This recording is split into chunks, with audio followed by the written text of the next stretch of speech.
Hello guys, welcome back to the channel. In today's video, I'm going to show you how you can add checkbox to your table on Google Sheets mobile.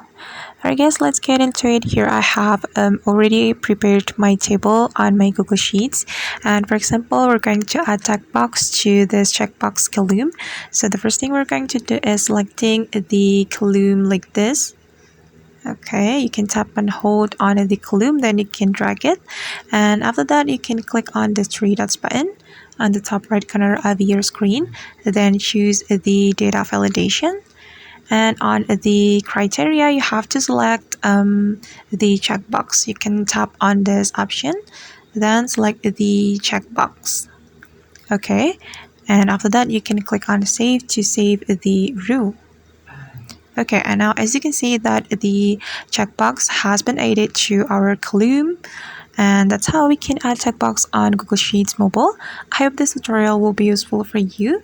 Thank you so much for watching, and if you found this tutorial useful, don't forget to hit the like button, leave your comments, and also subscribe to the channel. See you on the next video.